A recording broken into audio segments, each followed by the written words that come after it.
This is, I'm glad you had a pointer to New Zealand, because in the programme it says the Australian perspective, but this is very much a regional initiative within Australia and New Zealand.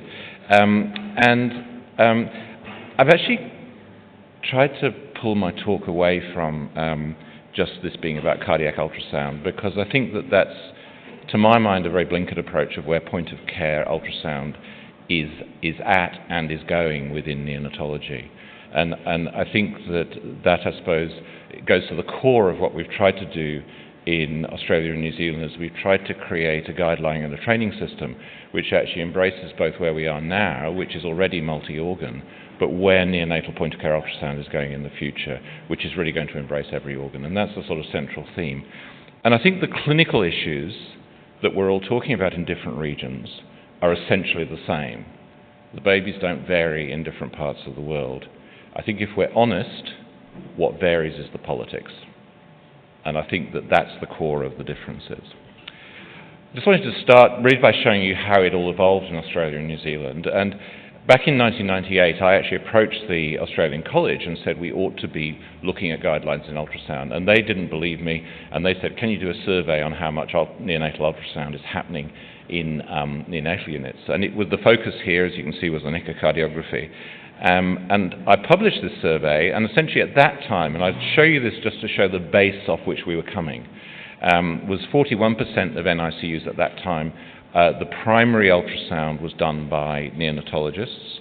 Most other neonatal units wanted to develop the service. 11% didn't do it, and they were almost exclusively Children's Hospital NICUs. And actually they thought neonatologists shouldn't be doing this, but really pretty much everybody thought training guidelines should be established. I thought this was pretty good evidence that my proposal should go through, and I proposed that it should become an elective component in advanced training in neonatology. And I approached initially the College of Physicians, who oversee paediatric and neonatal training. It's Australasian, not Australian. And also the Australasian Society for Ultrasound in Medicine, who at that time really hadn't embraced point-of-care ultrasound. And really, in both services, there was consultation. I'm sorry to say that it went nowhere, and essentially it was because it was blocked by representatives of the consultative specialties, and it wasn't just paediatric cardiologists. So basically, for about 8 years, it all went into the too hard basket. That didn't mean that we weren't doing anything. And in New Zealand, John Skinner, who's actually a paediatric cardiologist, was running courses for paediatricians and neonatologists in cardiac ultrasound. Their goal was twofold. Firstly, to facilitate it in the neonatal unit, but secondly, because they've got a very long, thin country and the paediatric cardiology services are just at one end. And he actually wanted to establish a network of people with whom the cardiology service could liaise with cardiac ultrasound. And in Sydney, there were several of us who were actively training our trainees in ultrasound.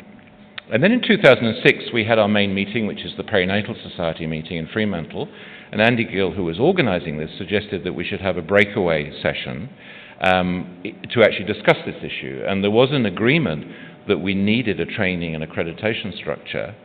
And actually, at that time, it was Martin Kluckau actually revisited the ASSM website, that's the Australian Society for Ultrasound in Medicine, and found that they had developed what was called a certificate in clinician-performed ultrasound.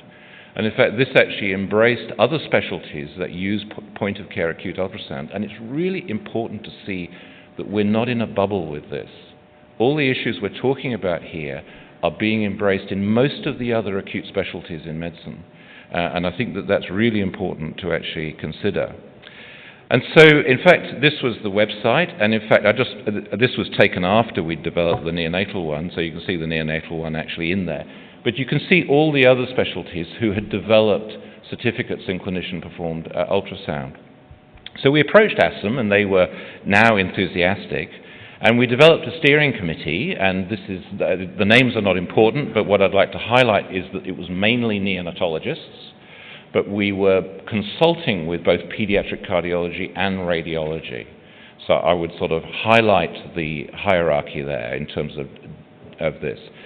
Our guiding principles were essentially that we were training neonatologists to practice neonatology.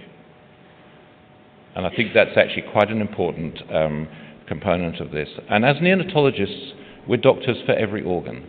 And I think that's one of the strengths in research that cardiac ultrasound has had in neonatology, is that we're not just thinking, we're not single organ doctors.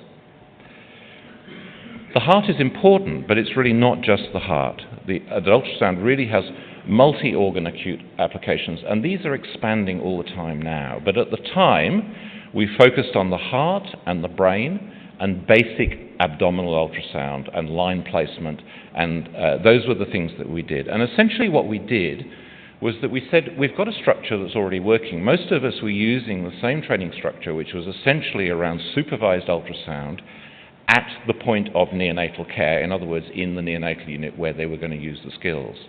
And really that we just needed to put a structure and a paper trail actually around that, and that was essentially what we did. The first challenge we had was developing a supervisor base. So we did what most people do, is that we awarded each other the qualification. You've got to start somewhere, and so that's what we did. But we also put out a call, because we recognized that a lot of neonatologists were doing ultrasound, and we put out a call for people to apply for recognition of prior learning. And essentially this involved documentation of training and experience, letters of support of competence from ultrasound qualified colleagues. There was a range of things and criteria that we actually used. And we got a very good response, and the amount of recognition that we gave people varied from partial recognition, which meant they had to do some of it, through to full recognition. But basically this formed the base from which we then moved forward, and this was really a very important part of the process. So the CCPU is really divided into two components, and that it sort of fits with actually how all ultrasound training should happen, which is that the first skill you need is image acquisition and normal findings. It involves an online course in physics. You either attend a course that is organized, or there are hospitals, each hospital is now accredited to run the basic course within the hospital, and there are 10 NICUs that are accredited to do that, and people have to apply for that accreditation. And there's essentially a logbook of supervised scans, and that's the numbers that we ask for the early ones.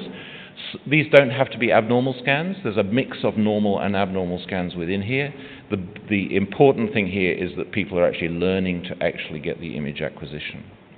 And this was the first course we ran. Actually, this was, I think, in 2008 in North Shore, but I don't know if you can see the program there, but it follows a fairly standard line that a lot of courses will run. I'm not a great fan of courses. I actually don't think you can learn ultrasound from a course, but that's another story.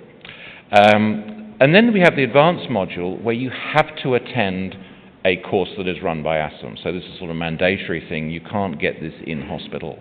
And essentially, it's hospital-based training with a logbook of supervised scans, and these are the numbers, and it covers all these criteria: assessment of PDA, pulmonary artery pressure, systemic blood flow, myocardial function, recognition of congenital heart disease, and I would emphasize recognition, not exclusion of, and then cerebral abnormalities, and also line placement, bladder, ascites, pleural effusions, common things that people are using at the point of care.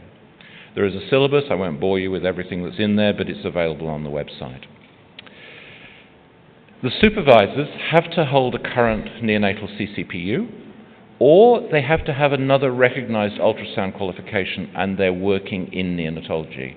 So, for example, one of the supervisors we had was actually an ultrasound a sonographer, but she worked exclusively within a neonatal unit, and she supervised the basic component for one of the trainees. The final approval then comes with submission of a logbook, supporting supervisor-signed forms that the syllabus has been covered and competency achieved, and each person will submit a USB of complete scans of both cardiac and cerebral scans. And the minimum is 5. People often actually submit more. And then this is reviewed by the committee, and the final approval is given by the ASSAM board. And then there's reaccreditation every 5 years. And essentially the reaccreditation is actually that you provide proof of ongoing practice in ultrasound. So since 2008, we've had 71 people who've completed the full CCPU. We've got 69 currently in training in Australia and New Zealand. There are 10 NICUs that are accredited to provide in-house course. And in the last survey, of which was in the American Journal of Perinatology, 92% of our neonatal units, the primary acute service was provided by neonatologists. Still, the children's hospitals are the exceptions, but it's beginning to move into the children's hospitals as well. And I would say now it's unusual in Australia and New Zealand that trainees graduate without ultrasound skills. It still happens, but it's actually unusual. Now, this comes with a lot of challenges, and I wouldn't make any pretense that this is an easy process. The first thing is number of supervisors and how you manage trainees who are working in units that don't have supervisors. And we get a lot of approaches from trainees who are working in neonatal units where there are no supervisors for us to supervise them at a distance. And we've done a little bit of that, and we've pulled away from it because it doesn't really work. You don't have the feel for somebody's competence when you're not actually in the same unit. So there are some units that still don't have the appropriate training. Getting trainees through to the end, it's actually even one of the criticisms we've had, well, this is no logbooks. If you're a cardiologist, you've got to do 6,000 echoes. We only have 75. Even with 75, it's actually quite hard to get people through to the end, and a lot of people fall over on the logbook. Getting some of the more senior neonatologists engaged, and that's been an issue with units where there's a gap in the training. And getting senior neonatologists to maintain their qualification has been difficult. It involves money. You have to pay subscription fees. People say, why should I do this? I can actually practice I can practice ultrasound without this qualification. And once they get their degree, people do it. And I say this because I think that unless you make a situation where you cannot pick up an ultrasound probe unless you have this qualification, which I don't think is desirable, then actually you have to consider what inducements you make to make people actually maintain that. This is all there on the website. I won't go into detail about that. So what about congenital heart disease? And this is always the focus and always the anxiety. And I would say that the biggest risk that we deal with is that someone is deemed to have done a cardiac ultrasound and that congenital heart disease has been excluded, and that people stop thinking that a child may have congenital heart disease producing their symptoms. It's happened to me once in my career, and it was a really dangerous situation. And I would argue that our job, whether or not we use ultrasound, is not to exclude it, it's to recognize it. And actually, I think we will do that better with ultrasound than without ultrasound. And actually, significant congenital heart disease is an important but numerically very small part of our work. And most of our work, particularly in the cardiac area, is with transitional pathophysiology. So in this course, we teach congenital heart disease, and certainly in my own service, I actually teach the common patterns, but I teach it more, firstly, that you have to use this as an adjunct to your clinical skills. If you become an echo tech coming in to consult on someone else's clinical assessment, you will make a mistake, guaranteed. The importance of the complete examination, again, you cannot go past that. You have to teach people how to do a complete examination. And the recognition of the common patterns, but I teach, and actually I think you can sum up congenital heart disease. I've actually added a fifth. It used to be four, but I've added a fifth, which is important. But essentially, when you analyze the triggers that this heart is not normal, the visual triggers, it falls into four things. Something looks small, something looks big, something's missing, and something's not moving properly. And I've added the last one, which is a pure right to left atrial shunt. And if ever you see that, for God's sake, talk to a cardiologist, because that's really unusual in pulmonary hypertension. It always means congenital heart disease. But most importantly, it's not just the heart. This is a UVC that's gone into the wrong place. It's about line placement. I think increasingly, we haven't done this yet, but I don't think there's any reason we shouldn't be using ultrasound to actually place lines. These are actually the neck vessels in a 32-weeker. I just took this with our linear transducer just to show how well you can actually see the vessels. And I think there's absolutely no reason we shouldn't be moving into this. It's about lung ultrasound. This is a standard one, which is pleural effusion, but it's also about the parenchyma of the lung. And this is a whole exploding new field. It's about gut ultrasound. This is a baby we had that was actually born with dead gut. And we looked at this gut for 3 days on ultrasound, and it never moved. And eventually the baby perforated and died, and the gut was dead.